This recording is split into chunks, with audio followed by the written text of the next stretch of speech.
Ben, le zouave de l'Alma, au début du siècle, c'est les Kabyles, en 1870, la guerre de Crimée, les armées françaises et les armées anglaises, en face de l'armée russe, c'est les Kabyles, venus de Kabylie, qui ont contourné les armées russes de nuit. Ils ont escaladé parce que les Kabyles sont en train de montagne et ils ont pris à revers l'armée russe, ils ont détourné les canons et c'est comme ça que la bataille de l'Alma a été gagnée. Et pour leur rendre hommage, le zouave de l'Alma a été construit. Vous êtes ici dans le musée de l'histoire de Rony-sous-Bois et particulièrement dans la salle des zouaves. Alors qu'est-ce que c'était des zouaves? C'était donc en 1830, le 1er octobre, a été constitué des régiments pour que les Français allent en Algérie. Je dirais envahir l'Algérie. Et donc on s'est allié avec une tribu kabyle des guerriers qui s'appelait les Béni-Zouawa. Mais ça, c'est un terme qui était trop long à dire pour les Français, on les appelait les Zouaves.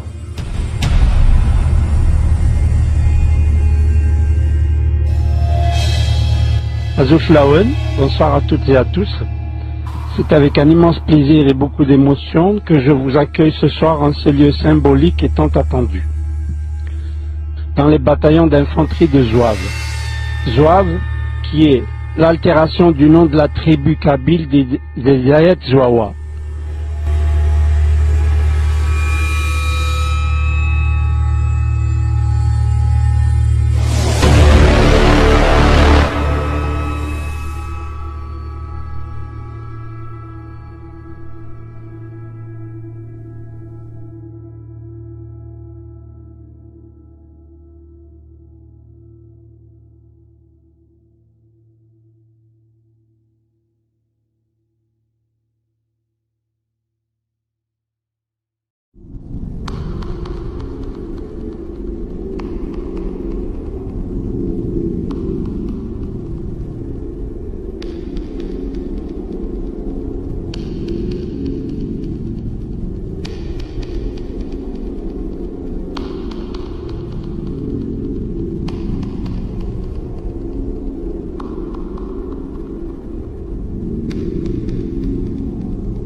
Tout d'abord, voici un bref rappel historique sur l'immigration berbère en France et plus particulièrement en Alsace. Mal connue, l'immigration berbère est la plus ancienne immigration d'Afrique du Nord en France. Elle a commencé dès la fin du XIXe siècle, en 1871, dans les bataillons d'infanterie de Zouave. Zouave, qui est l'altération du nom de la tribu kabyle des Zayet Zouawa. L'immigration de main-d'œuvre voulue par le patronat français a commencé en 1906, période où les Berbères sont venus en France par vagues successives. En 1939-1945, ils participent brillamment à une opération offensive en Alsace, notamment en Mulhouse et dans la région de Colmar. Offensive au cours de laquelle ils ont perdu une grande partie de leur effectif.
حزب الشعب الجزائري الذي أسس سنة 1936 وهو كان نواته في نجم شمال افريقيا، شمال افريقيا يعني المغرب العربي. فكان طبعا سنة 36 عندما أسس رئيسه هو مصالي الحاج رحمه الله، وهو أول من طرح من ذكر كلمة استقلال في الحركة الوطنية الجزائرية، لأنهم الآخرون يتحايلون. هو قال الاستقلال، ويكفي أنني ألخص كل مطالبه الهوياتية التي كنت قد تحدثت عنها في سياق آخر. يقول الجزائر وطننا، الإسلام ديننا، العربية لغتنا، لا توجد هوية غير هذه الثلاث أمور التي تكون الهوية التي تجعل الجزائر يقول للفرنساوي أنت أنا وإياك عن أوراق واحدة، لكن أنت تصلي يوم الأحد أنا أصلي يوم الجمعة، أنت عندك صليب أنا عندي. إذن الزيت وماء لا يلتقيان إلى الأبد، في الآخرة لا يلتقيان، واحد للجحيم واحد للجنة للنعيم.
C'était très dur, hein. Jamais été, il ne faisait pas de cadeaux, ça il faut le reconnaître. N'oublions pas d'autres chefs de la Révolution hein, qui ont été éliminés, comme Rieder, comme Krim, Sam, tous ces gens ont été éliminés, certains ont été éliminés physiquement. Alors je ne dis pas que Boumediene lui-même, mais c'est quand même lui qui était le patron. في ما يسمى الجرائم السياسية أو تصفية المعارضين أظن ما ينسب لبومدين مبالغ فيه. كريم بالقاسم رحمه الله كان واحدا من كبار القادة الجزائريين، ولكن كان عنده حسابات مع آخرين. ما ننساوش أنه كريم بالقاسم هو اللي قام بقتل بناي والي وواحد من أنصار نصار الحاج في منطقة القبائل. إذا هناك قضايا دم موجودة بينه وبين آخرين. لا أتهم أحدا، ولكنني أقول أن من يتهمنا بومدين عليهم أن يقدموا الدليل. ماهوش كي نقولوا هذا بومدين ماهوش وطني ولا ما يحبش وطنه، ولكن هذا هو بومدين. لم يكن ملف الاغتيالات السياسية في عهد بومدين ملفا داخليا صرفا، بل لعب العامل الخارجي فيه دورا ملحوظا.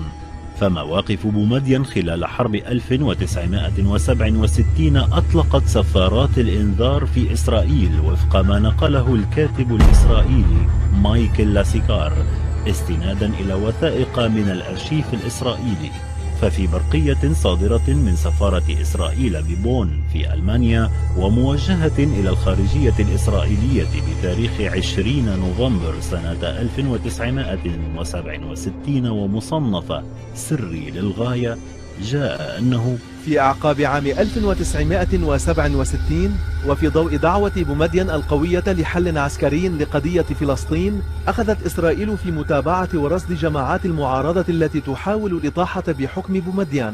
وفي برقية سرية أخرى صادرة من باريس في 21 من ديسمبر سنة 1967 وموجهة إلى الخارجية الإسرائيلية ورد: أذن الموساد لأرييل ليفين من سفارة إسرائيل في باريس بعقد سلسلة من الاجتماعات عبر قناة خلفية مع الحركة الديمقراطية للتجديد في الجزائر وبمساعدة من كورت إدمون، وهو يهودي فرنسي حافظ على روابط خاصة مع الاستخبارات الفرنسية وكان مقربا من هذه الحركة.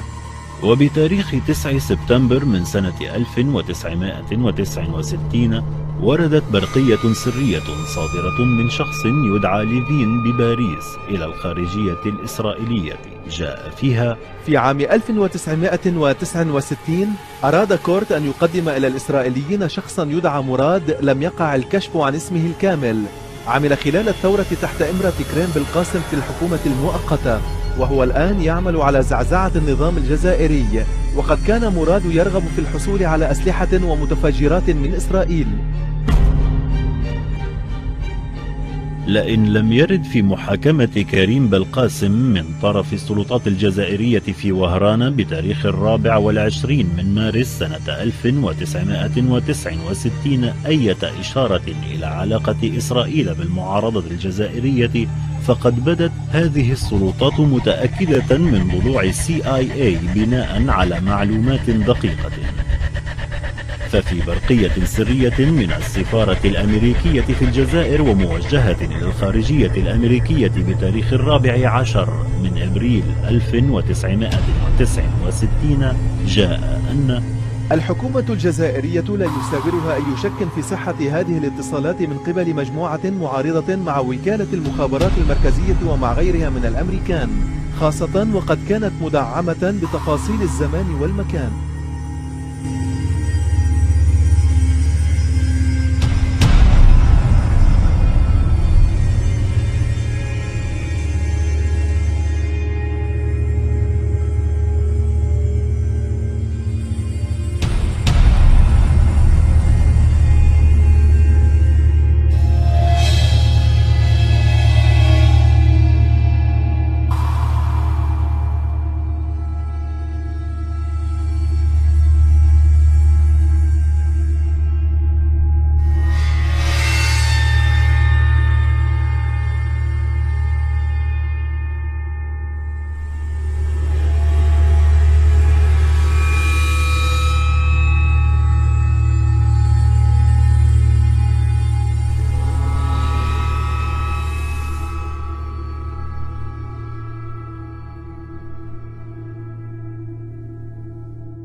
Effectivement, vous faites bien de le souligner. C'était donc un colloque en 2005 où nous sommes rencontrés sur l'histoire en commun, une grande histoire en commun des Juifs et des Berbères, puisque majoritairement les Juifs venus du Maghreb, donc les Juifs séfarades, sont pour 95% d'entre eux des Berbères. Et effectivement, notre histoire, les Berbères sont le plus vieux peuple du bassin méditerranéen. Ils sont naturellement antérieurs à l'arrivée des Arabes sur le territoire de ce qui est aujourd'hui le Grand Maghreb, et ils ont une langue, ils ont une écriture, ils ont un patrimoine culturel, ils ont aussi une pratique religieuse qui est très séculaire et qui est assez œcuménique, puisqu'ils ont d'abord été juifs. La tribu des Djerawa, qui était celle de la princesse Kaïna, qui était une berbère juive, a beaucoup marqué aussi notre histoire, y compris notre éducation. Ensuite, pour des raisons aussi que chacun connaît dans l'histoire, où les juifs ont été persécutés, certains se sont convertis au christianisme, et donc les berbères ont aussi hérité d'un grand penseur, en la personne de Saint Augustin.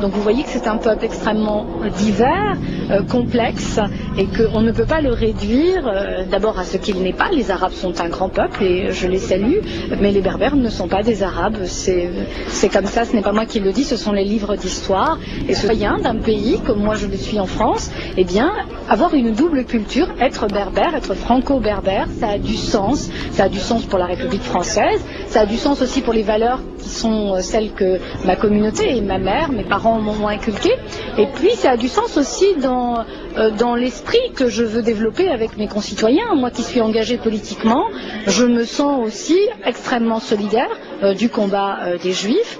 J'ai l'impression, enfin je n'ai pas l'impression, je suis convaincue que c'est mon combat. J'ai le sentiment, quand un Juif est insulté et tué, parce que malheureusement c'est souvent aussi le cas maintenant, alors j'ai l'impression que c'est un membre de ma famille aussi qui est tué, qui est touché. Et ça je ne le veux pas. Je ne le veux pas pour ma famille, je ne le veux pas pour mon pays.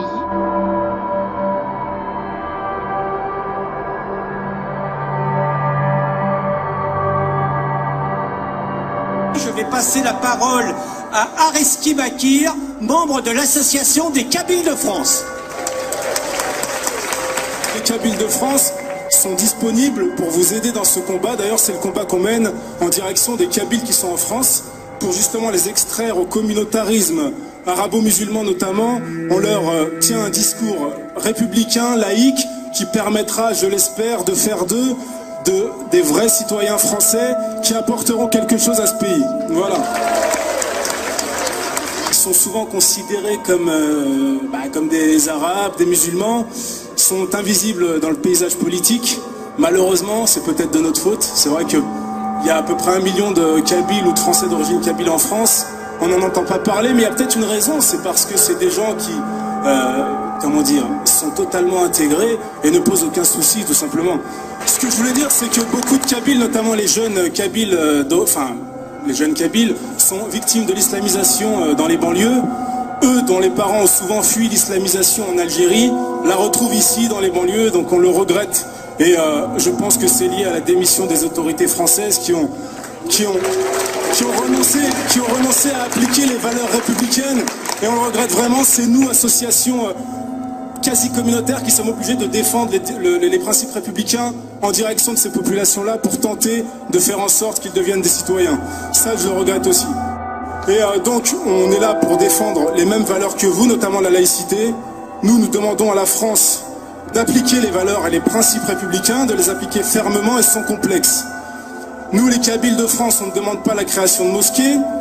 On souhaite plutôt que l'école républicaine transmette les valeurs qui sont celles de la France, valeurs républicaines, laïques. Et puis nous demandons bien sûr que l'école valorise l'identité française et son histoire pour qu'on puisse les partager ensemble. Voilà, je vous remercie.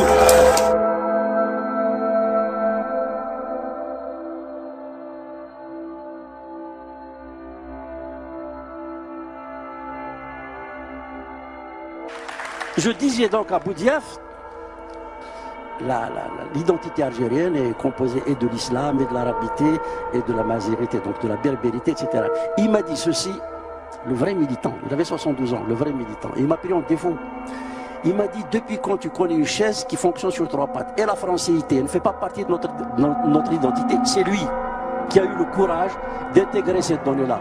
Nous parlons en français, nous écrivons souvent en français, une bonne partie de nos institutions fonctionnent en français. Aucun intellectuel, en dehors de Kateb Yassine, qui a dit c'est un butin de guerre, je crois, n'a osé revendiquer cette partie-là.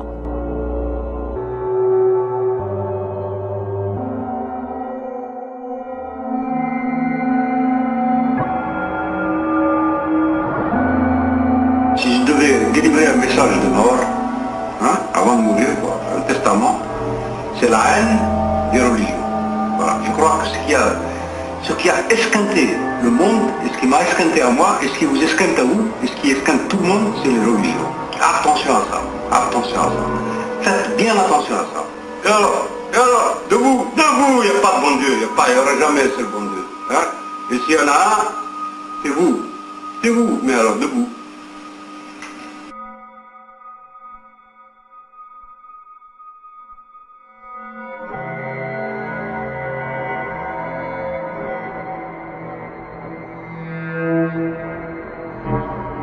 Ce qui nous choque, c'est le fait qu'on dénie le droit à Israël d'exister. Je pense qu'Israël est tout à fait disposé à prendre langue avec tous les pays arabes qui le reconnaissent. Voilà, y compris les Palestiniens.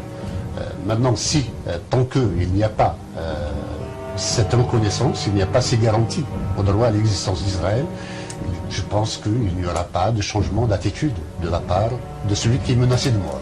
Écoutez, moi, mon rêve, c'est que le peuple kabyle et la nation kabyle, la Kabylie, accèdent à un statut majeur. Notre venue ici a aussi été motivée par le fait que, par un rêve, celui de voir en Israël comment pourrait être la Kabylie d'ici 10 ans, 15 ans. Vous inspireriez directement Israël nous inspire sur son ouverture, son pluralisme, sa modernité et son investissement dans la recherche et la technologie, plutôt que dans l'intégrisme et le fait d'aller à la mosquée. Vous l'avez dit tout à l'heure, les Kabyles sont un peu le nouveau peuple juif. Est-ce que vous pouvez nous en dire plus? Oui, nous considérons, pas que nous considérons, nous trouvons autour de nous pratiquement 50% des noms de lieux et de noms de famille comme étant juifs. Donc il est certain que la judaïté a existé il y a un certain temps en Kabylie. Je peux le dire et je lance un appel à partir de ce moment pour que la Kabylie reste unie et fasse en sorte que sa voix s'entende à travers les 4 coins de la planète. On a un nouveau président en France. Est-ce que vous pensez que ça peut aussi peut-être vous donner davantage de tribunes publiques, de moyens de communication, même un appui politique peut-être? Nous avons espoir que le nouveau président et le nouveau gouvernement soient sensibles au fait que l'héritage colonial, c'est-à-dire les frontières héritées de la colonisation, ne soient plus des carcans dans lesquels le jacobinisme puisse sévir contre les identités, contre la liberté des peuples. Son destin, surtout que la Kabylie est un bastion de la francophonie. Et si la France perd la Kabylie, elle ne perdrait pas que cette partie du territoire algérien, elle ne perdrait pas que l'Algérie, elle perdrait toute l'Afrique du Nord, dont la Kabylie est le pivot.